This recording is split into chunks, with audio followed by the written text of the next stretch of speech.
સામે પણ હાથ લંબાવીને તેટલા જ ઉમળકાથી રામ રામ કહીને આવકાર્યો. આપણે કેમ તમે બધાને આવકાર્યા? મને હું લાગે છે વાહ ભાઈ વાહ, કેવી એનર્જી છે વાઇબ્રેશન. આત્મીયતાના આ વાતાવરણમાં મનસુખભાઈ સૌને પોતાની ઓફિસમાં લઈ ગયા. એટલા મનસુખભાઈ બહાર બેઠા હતા અને પછી અંદર આ ઓફિસમાં લઈ ગયા.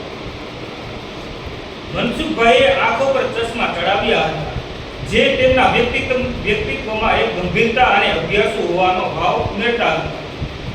તેઓ જે ખુરશી પર બિરાજમાન થયા તે કોઈ સામાન્ય લાકડાની કે લોખંડની ખુરશી નહોતી, પણ ટેરાકોટા માટીમાંથી કંડારેલું એક ભવ્ય સિંહાસન હતું. માટીનું. હા. એટલે મેં જે વાક્યનો શબ્દનો પ્રયોગ કર્યો ટેરાકોટા બરોબર જ છે ને? બીજો ના ટેરાકોટા